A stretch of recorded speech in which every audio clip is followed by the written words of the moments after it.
Hello students, हम लोग आज क्लास 10 के साइंस का थर्ड चैप्टर जो कि मेटल्स एंड नॉन मेटल्स है वो पढ़ने जा रहे हैं।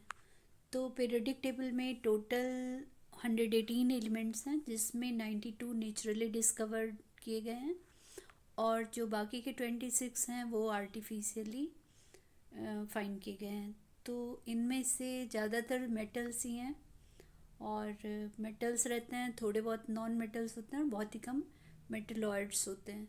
तो मेटलॉइड्स वो हैं जिनमें मेटल और नॉन मेटल की दोनों की प्रॉपर्टी होती है। और यहाँ पे पहले हम लोग मेटल्स को पढ़ने जा रहे हैं। तो मेटल्स के बारे में काफ़ी कुछ आपको पहले से भी पता है, फिर भी यहाँ पे देखेंगे जनरल प्रॉपर्टी जो फिजिकल प्रॉपर्टीज है मेटल्स की, वो कि मेटल्स जनरली सॉलिड होते हैं, केवल मरकरी को छोड़ दें जो कि लिक्विड है। और ये हार्ड भी होते हैं, सोडियम पोटेशियम लिथियम वगैरह को छोड़ दें, ये इतने सॉफ्ट हैं कि नाइफ से कट हो सकते हैं। Metals good conductor of heat होते हैं, इसीलिए यूटेंसिल में हम यूज़ करते हैं। गुड कंडक्टर ऑफ इलेक्ट्रिसिटी हैं, इसलिए वायर में यूज करते हैं। मेलेबल हैं, यानी बीट करके हम इनको शीट बना सकते हैं। डक्टाइल है, यानी वायर बना सकते हैं। High melting and boiling point है, अगर गैलियम वगैरह को छोड़ दें जो पाम पे रखें तो भी वेपर बन जाता है, नहीं तो इन सब का हाई मेल्टिंग पॉइंट है। बॉइलिंग पॉइंट भी काफ़ी हाई है। हाई डेंसिटी है, यानी थोड़े से मेटल को लेंगे तो काफ़ी हैवी होता है। लस्टरस है, यानी सारे के सारे चमकीले होते हैं। कुछ लेड वगैरह में कम चमक होती है, अदरवाइज चमकीले होते हैं। सोनोरस है, यानी गिर जाए तो रिंगिंग साउंड आएगी या किसी चीज़ से बीट करें।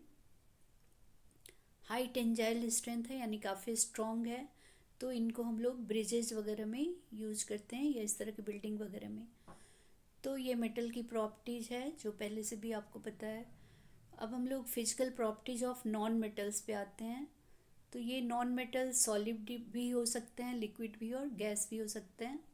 जैसे कि गैस देखते हैं, ऑक्सीजन नाइट्रोजन वगैरह जो हमारा एयर है उसमें है। और कुछ सॉलिड होते हैं, कार्बन है और सल्फ़र, आयोडीन, फास्फोरस, ये सब सॉलिड भी होते हैं। और लिक्विड में केवल ब्रोमीन है जो कि रेड कलर का एक लिक्विड है। इसके अलावा metal generally soft and brittle होते हैं, पर डायमंड एक ऐसा नॉन मेटल है जो हार्डेस्ट नोन सब्सटेंस है। तो इसके अलावा ये poor conductor of heat and electricity होते हैं, पर इसमें भी ग्रेफाइट जो है वो गुड कंडक्टर ऑफ इलेक्ट्रिसिटी है। ये ना तो मैलिएबल है ना ही डक्टाइल हैं, इनका मेल्टिंग पॉइंट भी लो है, डेंसिटी भी लो है और डिफरेंट कलर के भी होते हैं ये। और ये सोनोरस भी नहीं है। तो ये मेन फिजिकल प्रॉपर्टीज़ है, पर फिजिकल प्रॉपर्टीज़ ही काफ़ी नहीं है इनको आइडेंटिफाई करने के लिए। तो अब हम लोग केमिकल प्रॉपर्टीज़ ऑफ मेटल्स पे आते हैं। तो अगर हम इनको बर्न करें एयर में तो क्या होगा वो देखेंगे।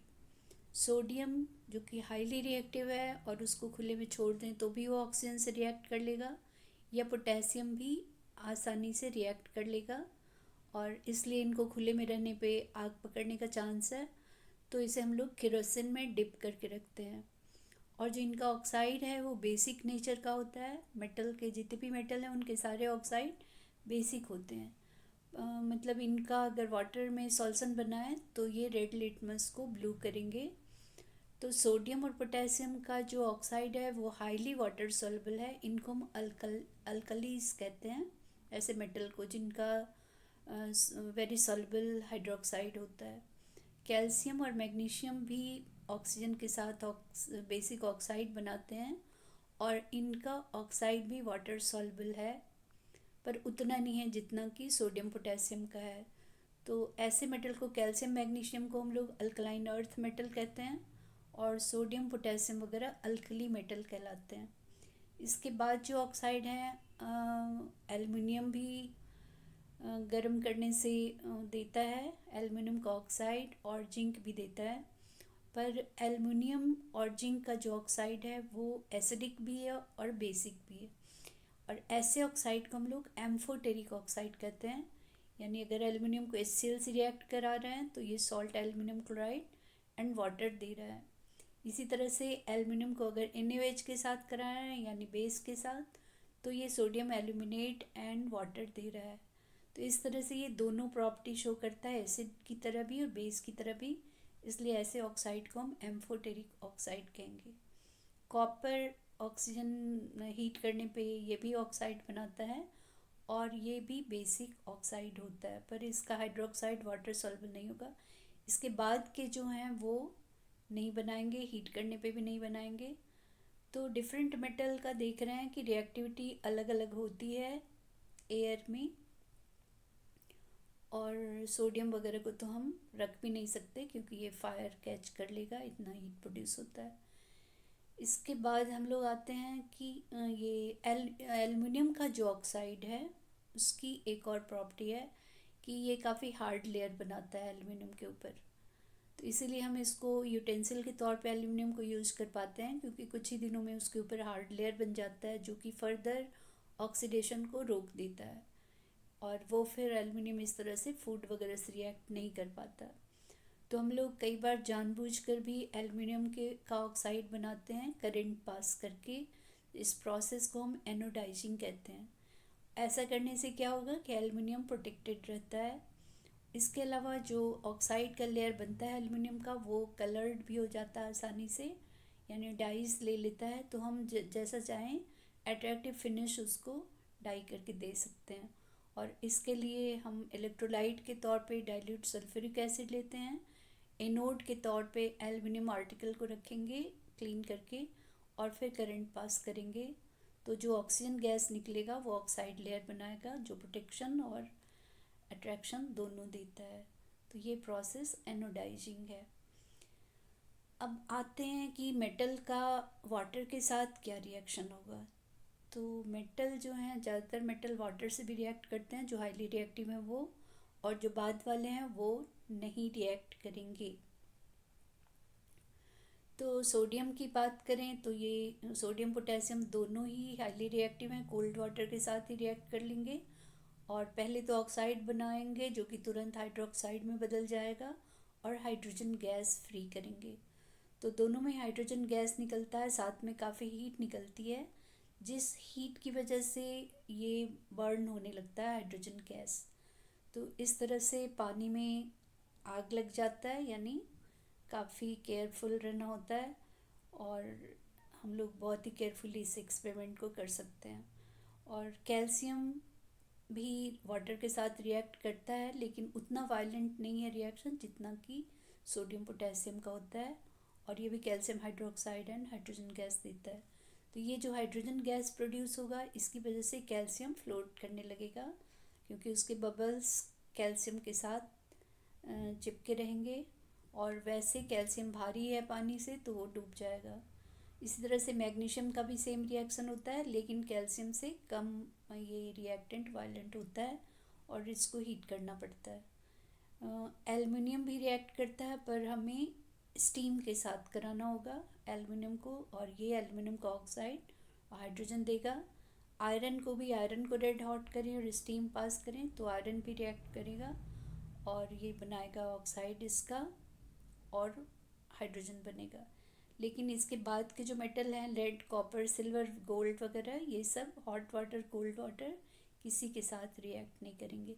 तो इस सब रिएक्शन से हमें रिएक्टिविटी का भी पता चलता है कि कौन ज़्यादा रिएक्टिव है, कौन कम रिएक्टिव है।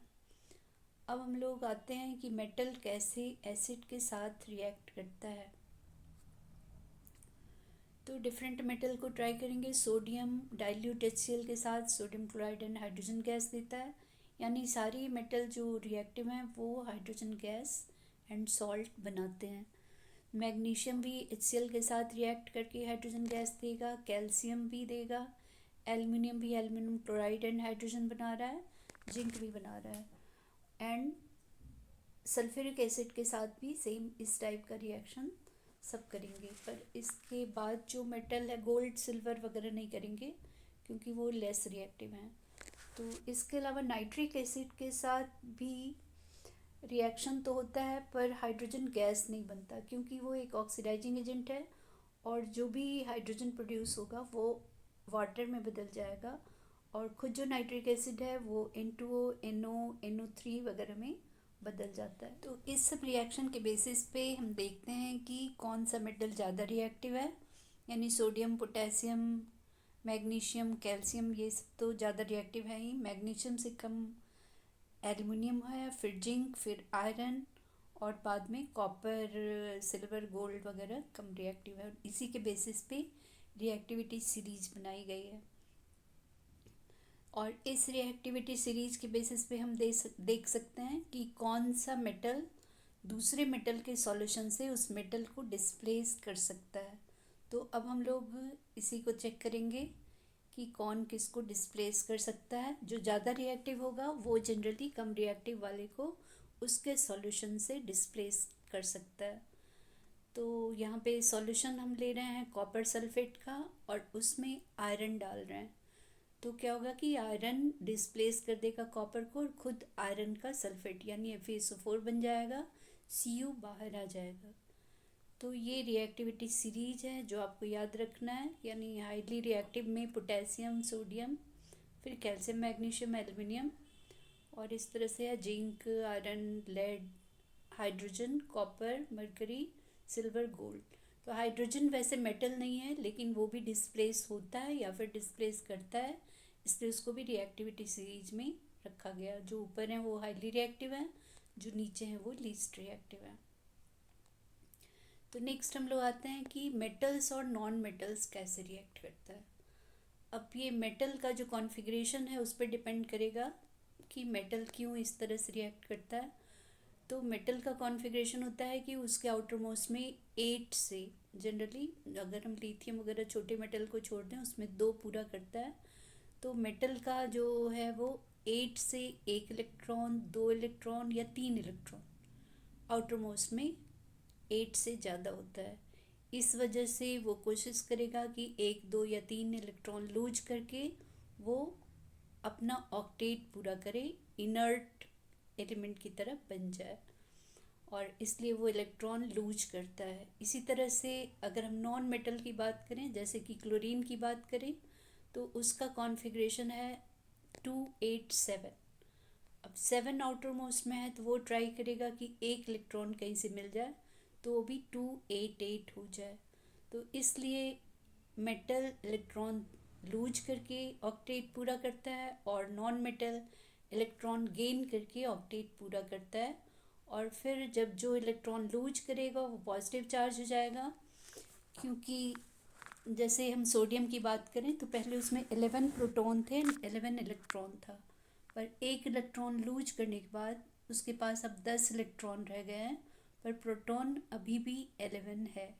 तो इस तरह से एक प्लस चार्ज ज़्यादा है, इसलिए सोडियम पे प्लस चार्ज आएगा।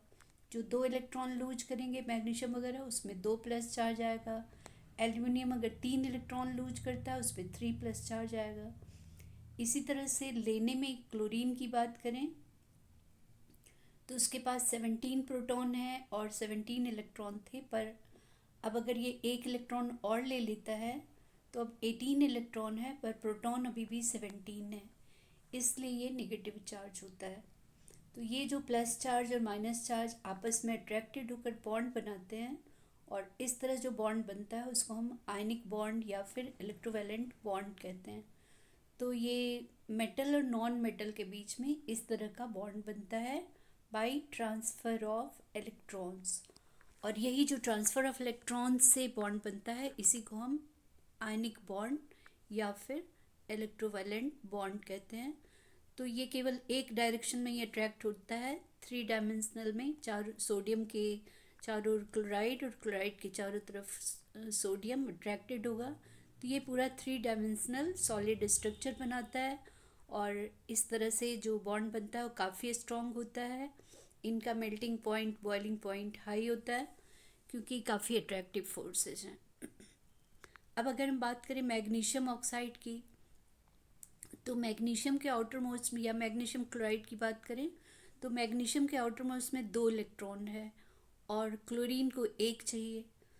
तो क्या करेगा, 2 क्लोरीन मिलकर एक एक इलेक्ट्रॉन लेंगे मैग्नीशियम के, यानी इस तरह से MgCl2 बन जाएगा। अगर मैग्नीशियम और ऑक्सीजन की बात करें तो मैग्नीशियम का 2 एक्स्ट्रा है, आउटर मोस्ट में 2 है, और ऑक्सीजन के आउटर मोस्ट में 6 है, उसको 2 चाहिए। तो मैग्नीशियम 2 दे देगा और ऑक्सीजन 2 ले लेगा। इस तरह से मैग्नीशियम पे 2 पॉजिटिव चार्ज एंड ऑक्सीजन पे 2 निगेटिव चार्ज आएंगे और ये MgO बनेगा। तो इलेक्ट्रोवैलेंट बॉन्ड इस तरह से ट्रांसफ़र ऑफ इलेक्ट्रॉन से बनते हैं और ये काफ़ी स्ट्रॉन्ग बॉन्ड है। तो हम लोग इसकी प्रॉपर्टीज़ पे आते हैं कि आयनिक कंपाउंड जो बने उसकी प्रॉपर्टीज़ क्या होगी। तो ये काफ़ी स्ट्रॉन्ग है, इसलिए इनका मेल्टिंग बॉइलिंग पॉइंट काफ़ी हाई होगा, क्योंकि इनके बॉन्ड को तोड़ने के लिए काफ़ी एनर्जी की ज़रूरत है, इसलिए melting point boiling point high होगा। साथ में ये गुड कंडक्टर ऑफ इलेक्ट्रिसिटी होंगे, क्योंकि ये आयन से बने हैं। जब हम इसको मेल्ट करेंगे इनके आयन अलग हो जाएंगे जो अपोजिट इलेक्ट्रोड की ओर मूव करेंगे, इस वजह से ये करंट पास करेगा। और ये जो है वाटर में अगर डालें तो भी वाटर के साथ भी इसके आयन अलग हो जाएंगे और फिर ये गुड कंडक्टर ऑफ इलेक्ट्रिसिटी होगा। तो फॉलोइंग प्रॉपर्टी जो मेन प्रॉपर्टीज है वो देखेंगे कि फिजिकली नेचर से ये सॉलिड होंगे, क्योंकि काफ़ी फोर्स ऑफ अट्रैक्शन इनके बीच काम कर रहा है निगेटिव पॉजिटिव आयन के बीच में। मेल्टिंग बॉइलिंग पॉइंट हाई होगा और साथ में ये सॉल्युबल होंगे वाटर में, क्योंकि वाटर भी H+ और OH- का बना है, तो अपोजिट चार्जेज एक दूसरे को अट्रैक्ट करेंगे, इसलिए आसानी से ये डिज़ोल्व होगा। इसके आयन अलग हो जाएंगे वाटर में जाकर, इस तरह से डिज़ोल्व हो जाएगा और इलेक्ट्रिसिटी कंडक्ट करेगा। तो ये इनके जनरल प्रॉपर्टीज़ हैं आयनिक कंपाउंड के। नेक्स्ट हम लोग आते हैं कि मेटल ये कहाँ पाया जाता है और हम जो जिस फॉर्म में ये पाया जाता है, क्योंकि अक्सर कंबाइंड स्टेट में होता है जिसको मिनरल कहेंगे, तो उनसे मेटल को कैसे अलग करेंगे, तो ये हम लोग एक्सट्रैक्शन ऑफ मेटल में पढ़ेंगे। तो ये जो मेटल है, मेटल कंटेनिंग कंपाउंड्स जो हैं वो अर्थ क्रस्ट में होता है और उस फॉर्म में इसको हम मिनरल्स कहते हैं। और मिनरल्स यानी थोड़े बहुत भी मेटल हो सकते हैं कहीं पे, और कहीं पे ज़्यादा मेटल्स हो सकते हैं, पर वो मिनरल्स जिससे हम कन्वीनियंटली एंड प्रॉफिटेबली मेटल अलग कर सकें, वैसे मिनरल को हम ओर कहेंगे। यानी कोई भी मेटल कंटेनिंग कंपाउंड है अर्थ क्रस्ट का तो वो मिनरल है, और जिससे हम प्रॉफिटेबली एक्सट्रैक्ट करें ईजिली, तो वो मिनरल ओर है हमारा। तो हम लोग एक्सट्रैक्शन ऑफ मेटल पे 3 कैटेगरी में हम डिवाइड कर लेंगे मेटल को, ताकि समझना आसान हो। एक कैटेगरी उसका है जो मेटल कम रिएक्टिव हैं, वेरी लिस्ट रिएक्टिव हैं, उनका एक ग्रुप रखेंगे। एक मिडल वाले हैं और तीसरे टॉप जो रिएक्टिविटी सीरीज में बहुत ज़्यादा हाई हैं, उन तीनों को अलग अलग देखेंगे और उसके अकॉर्डिंग इनका एक्सट्रैक्शन मेथड यूज़ करेंगे। तो सबसे पहले लेते हैं metals of low reactivity series, फिर metals of medium reactivity series and metal of high reactivity series, और इनके लिए अलग अलग टेक्निक्स लेंगे एक्सट्रैक्शन के लिए। तो सबसे पहले जो एक्सट्रैक्शन में हम मेथड लेते हैं वो है concentration of ore. Concentration of ore का मतलब हुआ कि जब हम निकालते हैं अर्थ क्रस्ट से अलग करते हैं तो बहुत सारे इम्प्योरिटीज़ होते हैं, तो पहले उस इम्प्योरिटीज़ को हम दूर करेंगे, और ये डिपेंड करेगा कि किस तरह की इम्प्योरिटी है और हमारा मेटल किस तरह का है, उसके अकॉर्डिंग हम मेथड चूज करेंगे। तो जो हाई रिएक्टिविटी वाले हैं उनका फिर एक्सट्रैक्शन करने के लिए हम इलेक्ट्रोलिटिक मेथड यूज़ करते हैं, और जो मीडियम रिएक्टिविटी हैं उनका या तो और कार्बोनेट के फॉर्म में होता है या फिर सल्फाइड के फॉर्म में। तो अगर कार्बोनेट ओर है तो हम कैल्सिनेशन यूज़ करते हैं, और अगर सल्फाइड ओर है तो रोस्टिंग यूज़ करते हैं। तो अभी देखेंगे कि कैसे हम रोस्टिंग क्या है और कैल्सिनेशन क्या है। फिर और इससे क्या होगा, कैल्सिनेशन एंड रोस्टिंग से मेटल का ऑक्साइड बन जाएगा और उसको हम फिर रिड्यूस करके मेटल बनाएंगे। तो जो मेटल्स लो रिएक्टिविटी वाले हैं वो या तो सल्फाइड के फॉर्म में होंगे या फिर फ्री स्टेट में होंगे। अगर सल्फाइड के फॉर्म में है तो हम रोस्टिंग करेंगे, और रोस्टिंग के बाद वो खुद ही मेटल अलग हो जाता है, फिर हम उसकी रिफाइनिंग कर लेंगे।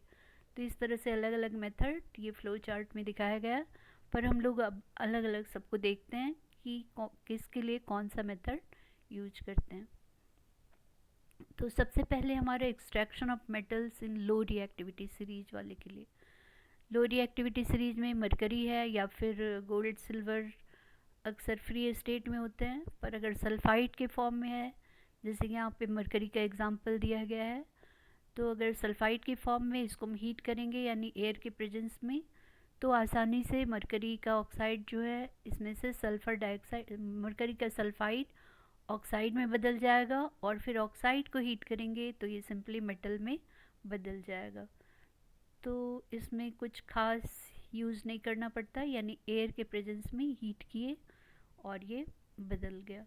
वैसे भी सल्फाइड ओर को एयर में हीट करना, इसको हम रोस्टिंग कहते हैं, यानी रोस्टिंग करेंगे और फिर हीट कर देंगे तो ये मरकरी अलग हो जा रहा है। कॉपर भी लो रिएक्टिविटी सीरीज ग्रुप में है, तो इसका भी सल्फाइड ओर होता है अक्सर, और इसको हम एयर रोस्टिंग इसका भी करेंगे, यानी हीट करेंगे सल्फाइड ओर को एयर के प्रेजेंस में, तो कॉपर का ऑक्साइड बन जाएगा और सल्फ़र डाइऑक्साइड बाहर निकल आएगा। फिर ये ऑक्साइड एंड सल्फाइड आपस में रिएक्ट करके कॉपर में रिड्यूस हो जाएंगे और सल्फ़र डाइऑक्साइड बाहर चला जाएगा। तो इस तरह से कॉपर का एक्सट्रैक्शन आसानी से हो जाता है। नेक्स्ट है हमारा मेटल्स, जो मिडिल एक्टिविटी सीरीज़ में है, उनका ही हमें ज़्यादा ध्यान से पढ़ना है, क्योंकि उनमें ही थोड़ा सा है मेथड में कुछ, बाकी हाई एंड लो में बहुत ही कम है। तो जो मिडिल में आते हैं उसमें जिंक है और आयरन है, ये सब हैं। तो इनके एक्सट्रैक्शन में या तो ये कार्बोनेट के फॉर्म में होते हैं या फिर सल्फाइड के फॉर्म में होते हैं। तो अगर सल्फाइड है तो इनको एयर के प्रेजेंस में हीट करेंगे, जिसको हम रोस्टिंग बोलेंगे। इससे सल्फाइड और ऑक्साइड में बदल जाएगा, सल्फ़र डाइऑक्साइड निकल जाएगा। पर अगर ये कार्बोनेट के फॉर्म में है तो हम इसको बिना एयर के हीट करेंगे, सिंपली हीट करेंगे तो ये कार्बोनेट से कार्बन डाइऑक्साइड निकल जाएगा और ये भी ऑक्साइड में बदल जाएगा। तो ये जब एक बार ऑक्साइड में बदल गया तो फिर हमें इसका रिडक्शन करना होता है, यानी ऑक्सीजन अलग करना होता है। तो जिंक के लिए हम कार्बन यूज करेंगे, कार्बन के साथ हीट करने से जिंक अलग हो जाता है और कार्बन मोनोऑक्साइड बन के ऑक्सीजन हट जाएगा। तो ये रिडक्शन प्रोसेस है। कार्बन यहाँ पे कोक के फॉर्म में लिया जाता है, जो कि मेटल के रिडक्शन में काम आता है।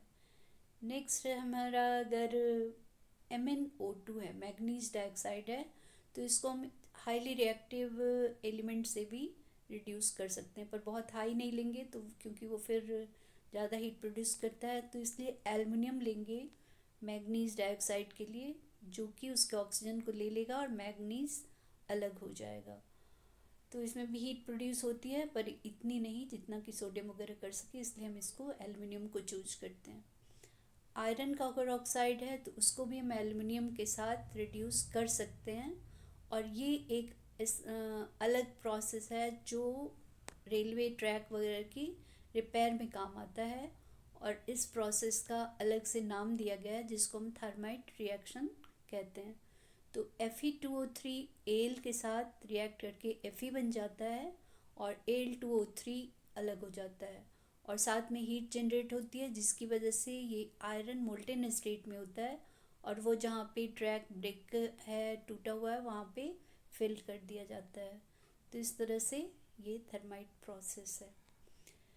तो अब हम लोग जो टॉप रिएक्टिविटी सीरीज में आते हैं उसकी बात करेंगे, यानी सोडियम और पोटेशियम की। तो ये काफ़ी ज़्यादा रिएक्टिव हैं, तो इनको हम किसी और मेटल से डिस्प्लेस नहीं कर सकते।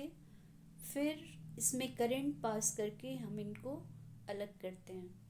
जैसे हमें सोडियम एक्सट्रैक्ट करना है तो हम सोडियम क्लोराइड लेंगे, और क्योंकि काफ़ी अमाउंट में वही पाया जाता है, तो सोडियम क्लोराइड में को हम मोल्टेन स्टेट में, यानी उसको हीट करेंगे इलेक्ट्रिसिटी पास करके ही, तो NaCl के Na के और Cl के ions Na plus and Cl minus के फॉर्म में अलग होंगे। फिर वो जो Na प्लस वाला है वो कैथोड पे जाकर इलेक्ट्रॉन लेगा और न्यूट्रल हो जाएगा, Na बन जाएगा। इसी तरह से क्लोराइड आयन एनोड पे जाकर इलेक्ट्रॉन लूज करके न्यूट्रल होगा, एंड क्लोरीन के दो एटम मिलकर Cl2 बन जाएंगे। तो इस तरह से सोडियम और क्लोराइड दोनों अलग अलग मिल जाएंगे। इस तरह से पोटेशियम वगैरह का तो इलेक्ट्रोलिटिक रिफाइनिंग, जो हाईली रिएक्टिव हैं, उनके लिए इलेक्ट्रोलिटिक मेथड यूज किया जाता है मेटल को अलग करने के लिए। नेक्स्ट हम लोग रिफाइनिंग ऑफ मेटल पे आते हैं। तो इसमें कॉपर का एग्जांपल दिया गया है। तो जो कॉपर को हम पहले इम्प्योर है अगर, उसको हम एनोड से जोड़ेंगे, और प्योर कॉपर का पतला सा स्ट्रिप लेकर उसको हम कैथोड से जोड़ेंगे, और सॉल्यूशन के तौर पे कॉपर सल्फेट का ही सॉल्यूशन लेंगे। जब करंट पास करेंगे तो जो कॉपर एनोड पे है वो डिज़ोल्व होता जाएगा, कॉपर आयन में बदलेगा, और वो कॉपर आयन फिर कैथोड पर आकर इलेक्ट्रॉन लेता जाएगा और कॉपर में बदलकर इकट्ठा होता जाएगा। तो इस तरह से इम्प्योर वाला डिज़ोल्व होता जाएगा और प्योर वाला पतला सा जो स्ट्रिप था वो मोटा होता जाएगा, तो हमें प्योर कॉपर मिल जाएगा। और जो नीचे इम्प्योरिटीज़ बचती हैं उसको हम एनोड मड कहते हैं। तो उसमें काफ़ी अमाउंट में कई बार गोल्ड सिल्वर वगैरह भी होते हैं। तो ये रिफाइनिंग की बात हो गई। अब हम लोग कोरोजन पे आते हैं कि कई बार मेटल अगर खुले में पड़ा है, ज़्यादा दिन तक पड़ा है, तो उस पर कई लेयर जम जाते हैं जो उसके अट्रैक्टिव फिनिश को कम करते हैं या फिर उसके क्वालिटी को ख़राब करते हैं। तो ये जो प्रोसेस है मेटल का, कुछ दिन बाद, कुछ दिनों तक पड़े रहने के बाद उसका ख़राब होना एटमॉस्फेरिक कंडीशन की वजह से, या एटमॉस्फेयर में जो गैसेज वगैरह हैं, मॉइस्चर है, उसकी वजह से इसको हम कोरोजन कहते हैं।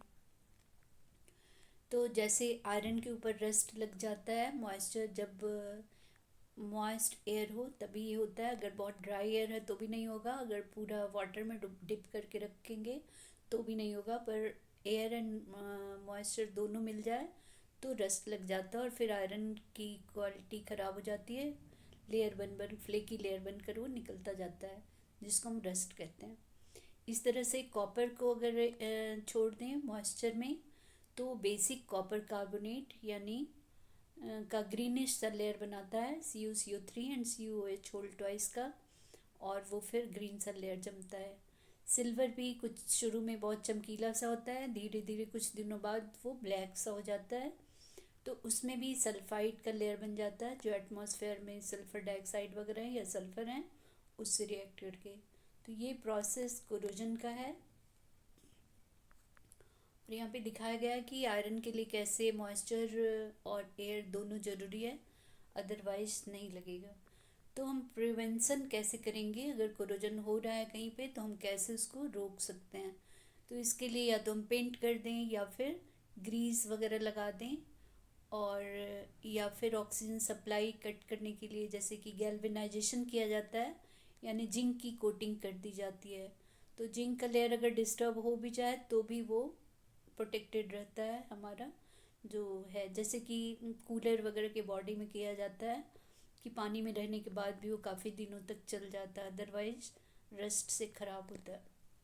तो ये डिफरेंट मेथड्स हैं जिससे कोरोजन को प्रिवेंट करेंगे। तो